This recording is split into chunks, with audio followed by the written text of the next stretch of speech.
जय हिंद बच्चों। आज हम लोग अध्याय 1 वर्ग एवं घन इस अध्याय से ये जानने का प्रयास करेंगे कि पूर्ण वर्ग संख्या की पहचान कैसे किया जाता है। और इसको पहचान करने के लिए एक बहुत ही जाना पहचाना नियम है। आप लोगों को मैं पहले से भी कक्षा 6वीं में भी पढ़ा चुका हूँ और बीच बीच में हम लोग उपयोग करते रहते हैं। गुणनखंड करना,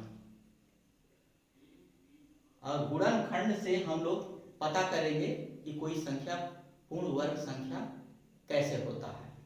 तो हम लोग यहाँ पर कुछ उदाहरण ले लेंगे और उदाहरण के माध्यम से हम लोग जानने का प्रयास करेंगे। तो यहाँ मैं कुछ संख्या ले लेता हूँ। 144, 168, 252। इसमें से पहला संख्या को ले लेता हूं और पता करने का प्रयास करते हैं कि हम लोग क्या ये जो संख्या 144 है क्या वह पूर्ण वर्ग संख्या है कि नहीं है। इसको जानने के लिए हम लोग एक विधि का इस्तेमाल करेंगे और उस विधि का नाम है अभाज्य गुणनखंड विधि। तो उसको ऐसे करेंगे। 144 हम लोग ध्यान से देखेंगे। मैं गुणनखंड में पहले बतला चुका हूं कि इसकी इकाई के अंक को हम लोग ध्यान देंगे।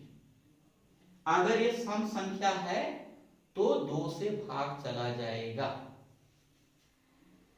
तो मैं इसको 2 से भाग करता हूं। एक भाग नहीं जाएगा तो 2 संख्या ले लेते हैं, 14 हो जाता है। 2 का पहाड़ा पढ़ेंगे, 2 सत्ते 14 और 2 दूनी 4। फिर इसकी इकाई में 2 है, इसका मतलब 2 से भाग चला जाएगा। 2 तिहाई 6 और 2 छक्का 12।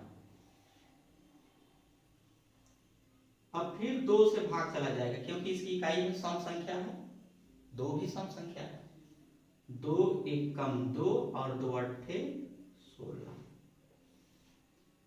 अब 2 से फिर चला जाएगा क्योंकि इकाई में सम संख्या है। 2 नम 18। अब 2 से भाग नहीं जाएगा क्योंकि ये विषम संख्या है, इसीलिए 2 से भाग नहीं होगा। अब हम लोग इसको 3 से करते हैं। 3 तिहाई 9 और फिर से करते हैं। 3 एकम 3। ये हमारा गुणनखंड पूरा हो गया। अब देखो इसको हम लोग कैसे पता करेंगे कि 144 पूर्ण वर्ग संख्या है। 144 के गुणनखंड बराबर 2 2 2 2 3 3 2 2 2 2 3 3। अब इसको क्या करेंगे, हम लोग इसका जोड़ा बनाएंगे, गुणनखंडों का जोड़ा। एक जोड़ा ये बन गया 2 2 का, ये जोड़ा बन गया, ये जोड़ा बन गया। इससे क्या स्पष्ट होता है, यहां 144 के अभाज्य गुणनखंड में सभी के जोड़े बन रहे हैं। अतः 144 पूर्ण वर्ग संख्या है। अब आप लोगों को पता चल गया होगा कि जो भी गुणनखंड यहाँ पास आते हैं उन गुणनखंडों को इस प्रकार का लिखने के पश्चात उन गुणनखंडों का जोड़ा बनाया जाता है। अगर पूरा पूरा गुणनखंडों का अगर जोड़ा बन जाता है तो जिस संख्या का हम गुणनखंड किए हैं वह संख्या पूर्ण वर्ग संख्या होगा। अब आप लोगों को पूरा विश्वास हो गया होगा या पूरा जान गए होंगे कि पूर्ण वर्ग संख्या की पहचान कैसे किया जाता है। और मैं और बताता हूँ। अब एक और सवाल ले लेते हैं हम लोग, एक सवाल और ले लेते हैं और बनाने का प्रयास करते हैं।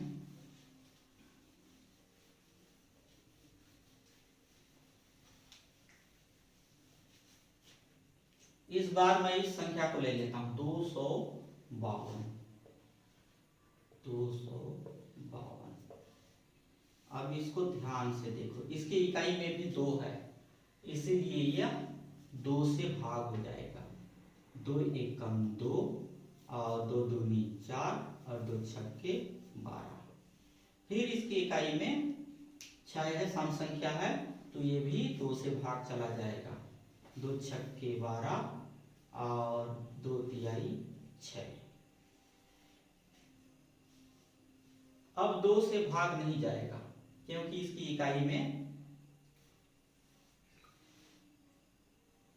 विषम संख्या है। 3 से करते हैं, 3 दूनी 6 और 3 एकम 3, 3 सत्ते 21 और 7 एकम 7। अब यहां देखते हैं इसके गुणनखंडों को लिख करके। 252 बराबर 2 गुणित 2, 2 गुणित 2, 3 गुणित 3, 3 गुणित 3 गुणित 7। यहां देखते हैं कि ये 2 2 का एक जोड़ा बन गया। यहां देखते हैं 3 3 का एक जोड़ा बन गया, लेकिन इस 7 का जोड़ा नहीं बन रहा है।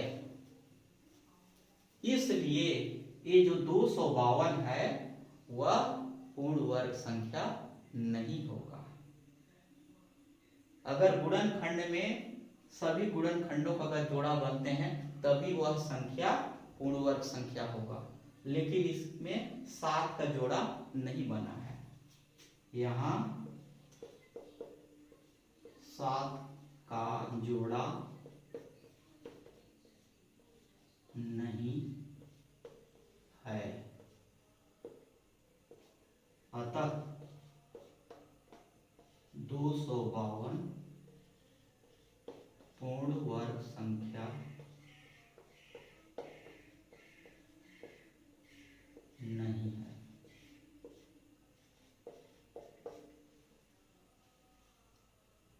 अब मुझे विश्वास है कि इतना बतलाने के बाद आप लोगों के समझ में आ गया होगा। जय हिंद।